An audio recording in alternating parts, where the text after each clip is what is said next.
My name is Flye. Today I'm gonna tell you a story about how important having a family name is. One night, here is a science institute. The scientists inside were resting in the break room. Two of them, the boss and the sacrifice guy, were talking about the latest robot technology they just developed. This technology needs human brains to activate the robot, so that the robot could have wisdom because of the brain. It's not necessary to know its principle. Just make sure you know about this technology. And then they had put all the information in a chip and bought a bunch of brands from a crematory. While they are celebrating on their work, a mystery guy in red came into the room, threw a bag full of toxic gas and locked them inside. The scientists all coughed heavily and almost passed away. Then the story just gets started. There was a hairy guy playing a video game in his room. He received an emergency phone call from his friend the sacrifice guy, who was trapped in his science institute. When the hairy guy arrived there, he saw a bunch of bodies lying in the brick room. Yes, the boss is dead, the scientist said. All the female characters are gone in the whole story. But luckily, the hairy guy found the sacrifice guy was still there. So he broke into the room, forgot the gas inside, and went straightly to ask the sacrifice guy what the hell is going on. The sacrifice guy was too weak to say his words. Then the hairy guy called his brother, the hero guy, to bring some medicine and as many friends as he could to help the sacrifice guy out. After a long time, the hairy guy finally realized that they should get off this toxic room. So he took the sacrifice guy to another room, healthy room. Then the sacrifice guy gave the chip of their robot creation to the hairy guy to let him help to protect it. After the hairy guy knew about their creation, there was suddenly a strange alarm sound from outside. They didn't see anyone over there, but the hairy guy believed there was someone watching them. At the same time, the hero guy brought his another good friend, bookworm guy, to the institute to be ready to help his cousin, the hairy guy. They had been in the building, on their way. They also heard a sudden sound behind them. It was their another good friend, the shorty guy. He said he was also asked to come to help by the hairy guy, so they went together. And then the hairy guy started to feel a little bit uncomfortable as well. The sacrifice guy started to cough heavily out a lot of blood. Those three guys took a walk inside the building and luckily got lost. They called the hairy guy for help, and the hairy guy was very angry and guided them which way to go. Of course, it took time, but time was running out. The sacrifice guy died silently on the couch. The three guys arrived at the healthy room, and they couldn't do anything about it. And the hairy guy said he was thinking it was not an accident. They were killed by someone, and that murderer was still in this building. So he went to find this killer alone because he wanted to take this responsibility. Hey, wait.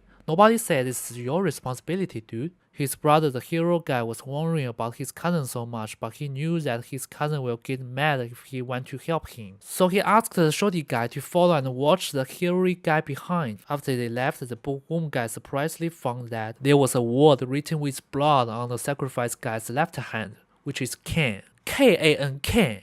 Oh my god, I don't even know what kind of a language is that. The bookworm guy was thinking that this word means nothing, but the hero guy did. He decided to do some research on this word in the building. The bookworm guy could do nothing but following the hero guy behind as he was afraid of darkness so much. On the other side, the hairy guy started to cough too. Now he was sure that he was also infected by the toxic gas. Suddenly, a dark shadow running away in front of him, and he started to chase that. After a long chase, he saw a suspicious and common washroom. He washed his face and gave himself feel better. Then the shorty guy showed himself behind the hairy guy to check if the hairy guy was okay or not. The hairy guy said he's fine, and both of them set out to chase that black shadow. The hero guy and the bookworm guy entered the library. After they read some dirty books, the hero guy found the divinest book in the world, which is the yearbook of the Science Institute. Right in this book, they found a shocked secret. Through all the past years of this institute,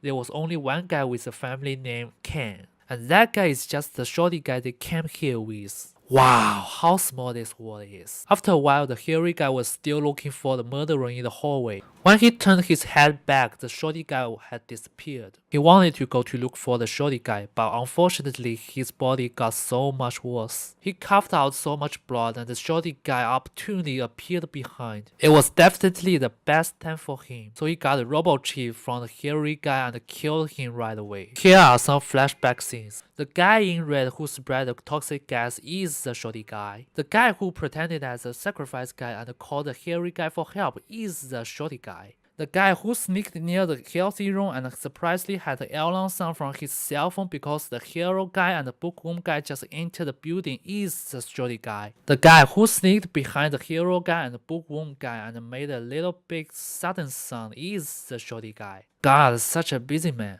Back to it. After the hairy guy's dead, the shorty guy went for a run in the building happily and escaped to a tiny dark house to do some dirty things, which is getting ready to break the robot chip. But the hero guy and the bookworm guy caught him behind. The hero guy saw the blood on the shorty guy's face and hands and asked where his cousin is. The shorty guy said, "He was inflicted by the poisonous gas. I tried my best to save him, but it didn't work." However, we all know that the antagonist cannot lie to the main characters successfully in any stories, so the hero guy locked the bookworm guy out and punched the shorty guy to let him tell the truth. And the shorty guy started to explain everything because he was too short to fight. Mainly it's about his grandmother passed away because of a lung cancer caused by air pollution, and the robot technology creation this institute created caused air pollution seriously, and those scientists were even planning to buy his grandmother's brain from the crematory for this robot technology. So the shorty guy was just doing everything to revenge. When he still had the desire to break the robot chip, the hero guy stopped him,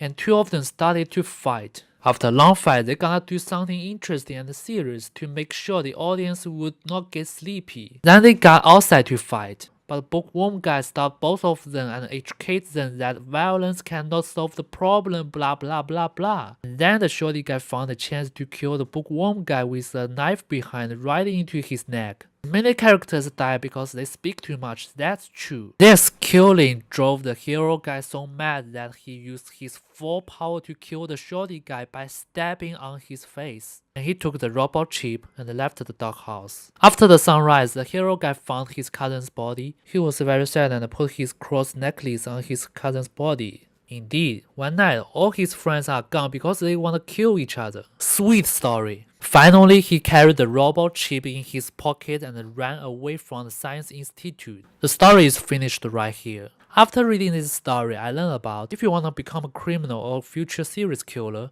you'd better change your family name and do a plastic surgery after you do a crime, so that nobody will recognize you by reading something like a yearbook. However, do you really think it will work for you? Mostly, it will send you into prison or hell. It is better for you to prove yourself is a good man by taking actions, buddy. No betrayal, ever. By the way, would you like to see this awesome director? I'm always here. Go ahead.